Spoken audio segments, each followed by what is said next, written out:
নমস্কার, আশা করি সবাই খুব ভালো আছেন। স্বপ্নের দেশ আমেরিকার আবার একটা নতুন ব্লগে সবাইকে স্বাগত জানাই।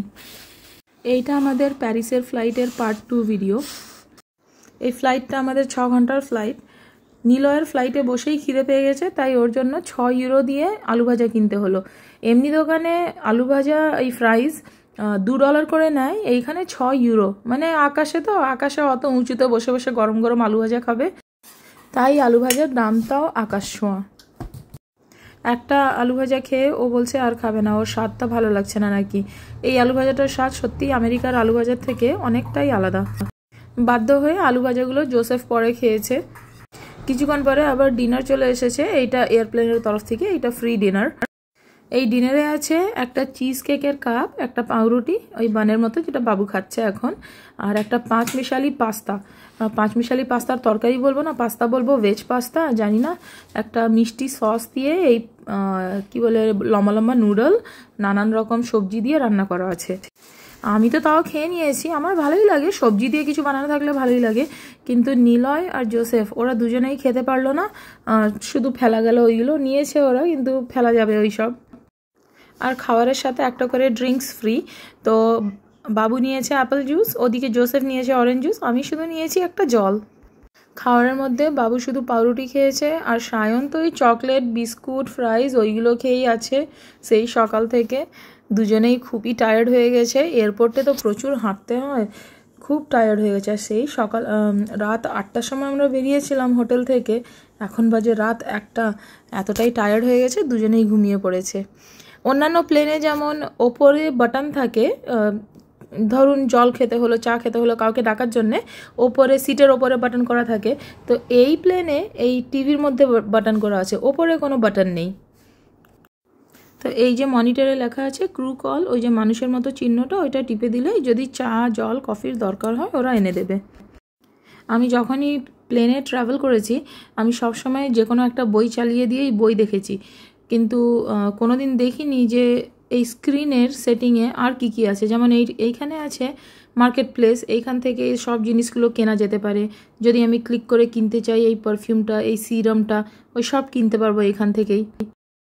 এয়ার ইন্ডিয়া বা আমাদের ইন্ডিয়ার অন্য কোনো এয়ারলাইন্সে বা কাতার এয়ারলাইন্সে আমি গেছি, তো ওই সব এয়ারলাইন্সে আমি জানি না যে ওদের মনিটরের থ্রু থেকে এরকম শপিং করা যেতে পারে নাকি। আপনাদের যদি জানা থাকে আমাকে প্লিজ কমেন্ট বক্সে একটু জানিয়ে দেবেন। ও বাবা, এইটুকুটা চকলেটের দাম $4.5, তার মানে 350 টাকার মতো।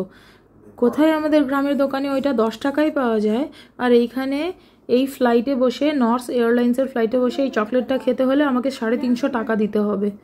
উফ, চকলেট খাওয়া না টাকা খাওয়া। আর দাম দেখবো না, যত আমি দাম দেখছি আমার মাথা তত খারাপ হয়ে যাচ্ছে, থাক। এমনকি এই এয়ারলাইন্সে ব্ল্যাঙ্কেট আর ইয়ারফোনেরও দাম দিতে হবে।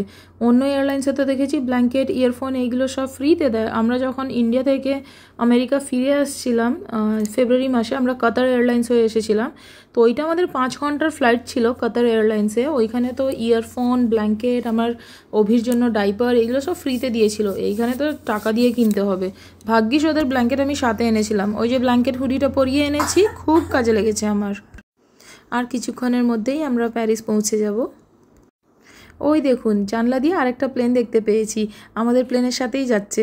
প্লেনটাকে দেখে মনে হচ্ছে যেন প্লেনটা এক জায়গায় দাঁড়িয়ে আছে, কিন্তু আসলে একই স্পিডে যাচ্ছে। যত স্পিডে আমাদের প্লেন, ওই একই স্পিডে ওই প্লেনটাও যাচ্ছে। ওই প্লেনটাও হয়তো প্যারিস যাচ্ছে না, কোথায় যাচ্ছে কে জানে।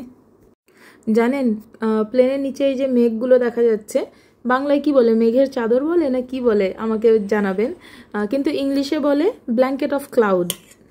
আর এই যে আমরা ওই মেঘের ভেতর দিয়ে এখন নিচে নামছি, এইটাকে বলে থ্রু দ্য ক্লাউডস। তো এখন আমাদের প্লেনটা যাচ্ছে, the plane is flying through the clouds. চলুন আমার সাথে রিপিট করুন, the plane is flying through the clouds. এই তো একটা ইংলিশ সেন্টেন্স শিখে গেলেন আপনারা। ইংলিশ বলাটা খুব ইজি। মেঘের ব্ল্যাঙ্কেটটা পেরিয়ে নিচে নেমে আসতেই দেখতে পাচ্ছি সুন্দর প্যারিস শহর। এইখান থেকে তো কিছুই মনে হচ্ছে না, যেরকম অন্যান্য এয়ারপোর্ট মনে হয় ঠিক ওরকমই মনে হচ্ছে। কিন্তু ঠাকুরের ইচ্ছায় আজ প্যারিসের মাটি দেখার সৌভাগ্যও হলো আমার। এক্ষুনি ক্যাপ্টেন অ্যানাউন্স করলেন যে প্যারিসের টেম্পারেচার এখন 55 ডিগ্রি ফ্যারেনহাইট হয়ে আছে, তার মানে 10 ডিগ্রি সেলসিয়াস। আর এইখানে প্লেন ল্যান্ড করতে দেখছি খুব মেঘ হয়ে আছে, মনে হচ্ছে যেন বাইরেটাই ঠান্ডা। তো ভালো হয়েছে, বাবুর আর সায়নের ওই ব্ল্যাঙ্কেট হুডিটা এনেছি, ওইটা ওদেরকে পরিয়ে দেবো। উফ, সায়নের এখনও ঘুম ছাড়ছে না বেচারা। আর একটু ঘুমিয়ে নিক, আমরা তো সবার শেষে নামি, আমাদের কোনো তাড়াহুড়া থাকে না, কারণ প্লেন থেমে গেলেই সবাই দাঁড়িয়ে পড়ে, যে যার সাথে তার লাগেজ নিয়ে এবার দাঁড়িয়ে থাকে আধা ঘন্টা 40 মিনিট ওই লাইনে দাঁড়িয়ে থাকে, কারণ প্লেন থেকে বেরোতে তো সময় লাগে। আমরা বসে থাকি, সবাই যখন চলে যায় তখন আমরা যাই। জোসেফ বলছে এই যে প্লেনটা দেখা যাচ্ছে একেবারে সুচালো নাক প্লেনের, ওই প্লেনটা নাকি আগে চলতো আর প্যারিস থেকে নিউ ইয়র্ক মাত্র 3 ঘন্টায় পৌঁছে দিত, এখন নাকি চলে না ওই প্লেনটা, ওই যে দেখা যাচ্ছে। এই প্লেন থেকে নামার পরে এয়ারপোর্টের বাসে করে আমাদের যেখানে ব্যাগগুলো নেওয়া হবে অ্যারাইভাল, ওইখান অবধি যেতে হবে। তার মানে প্লেন থেকে সিঁড়িয়ে করে নিচে নামতে হবে। এবার অভিটা তো ঘুমাচ্ছে, ওকে আমি কোলে নিয়েছিলাম, জোসেফ একা ওই সব ব্যাগ কী করে নিয়ে নামবে, তাই প্লেনের যিনি ক্যাপ্টেন উনি আমাদের হেল্প করেছেন ব্যাগগুলো নিচে নামানোর। কি ভালো মনের মানুষ বাবা, এত বড় প্লেন এয়ারলাইন্সের একটা ক্যাপ্টেন হয়ে আমাদের হেল্প করলেন ব্যাগগুলো নিচে নামাতে। কোনো মানে অহংকার নেই, ইগো নেই, ওনাকে অনেক অনেক ধন্যবাদ জানিয়ে দিলাম। তারপরে আমরা বাসে চেপে পড়েছি। বাসে উঠতেই আবার একজন তার সিট ছেড়ে দিয়েছে, আমি অভিকে কোলে নিয়েছিলাম তো আমাকে দেখে একজন তার সিট ছেড়ে দিয়েছে, আমি সিটে বসে আছি আপাতত। আর ওই যে দূরে প্লেনটা চলে যাচ্ছে, ওই প্লেনে করেই আমরা এসেছি। ওই প্লেনের যত যাত্রী, 2টো বাস ছিল, 2টো বাসে করে চলে এসেছে। বাস থেকে নেমে আমরা কাস্টমসের লাইনে দাঁড়িয়েছি, আর ওখানে বেশি সময় লাগেনি, ওখানে শুধু পাসপোর্ট দেখেছে, কয়েকটা প্রশ্ন জিজ্ঞেস করেছে, ব্যাস। তারপরে আমরা চলে এসেছি আমাদের ব্যাগ গোছাতে, ব্যাগ নিতে, গোছাতে নয়। আমরা যেহেতু প্লেন থেকেও সব থেকে লাস্টে নেমেছি, আবার বাস থেকেও সব থেকে লাস্টে নেমেছি, আমরাই লাস্ট। এয়ারপোর্টে আর কেউ নেই, মানে এয়ারপোর্টের স্টাফ আছে কিন্তু প্যাসেঞ্জার আর কেউ নেই, শুধু আমরাই লাস্ট। চলুন একবার আপনাদের বাথরুমটা দেখিয়ে দিই, বাচ্চাদের জন্য আলাদা ব্যবস্থা করা আছে, এইটা খুব ভালো লাগলো আমার।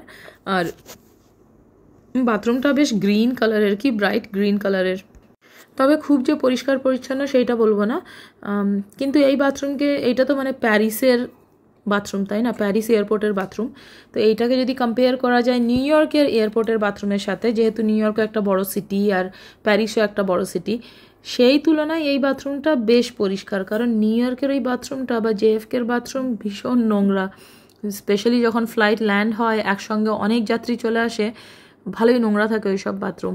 আর কিন্তু এয়ারপোর্টের বাথরুম বাদ দিয়ে সারা আমেরিকার বাথরুম সব সময় পরিষ্কার, সব সময় সুগন্ধি, এইটা আমি বলবো। ওই যে লেখা আছে বিয়াভেনিউ, ওইটা মানে ওয়েলকাম, ওয়েলকাম টু প্যারিস। আর এই দেখুন এইখানটায় ফ্রেঞ্চ ভাষায় লেখা আছে পাহি উ এম, তার মানে প্যারিস লাভস ইউ, প্যারিস তোমাকে ভালোবাসে। চলুন আমরা তো সবাই ফ্রেশ হয়ে নিয়েছি, এবার একটু খেয়ে দে আবার এর পরের ট্রাভেলটা আমাদের করতে হবে। এইখান থেকেও 5 ঘন্টা দূরে যেই জায়গাটা আমরা যাচ্ছি, নিম বলে জায়গাটা, ওইখানে অবধি যেতে প্যারিস থেকে 5 ঘন্টা ট্রেনে করে যেতে হবে। এবার এইখানে ট্রেন স্টেশনটা এয়ারপোর্টের ভেতরেই থাকার কথা, কিন্তু কোথাও আমরা দেখতে পাচ্ছি না যে এখানে ট্রেন স্টেশনটা কোথায়। চলুন আমরা ট্রেন স্টেশনটা খুঁজি। এই ব্লগটা এইখানেই শেষ করছি, আশা করি আপনাদের ব্লগটা ভালো লেগেছে।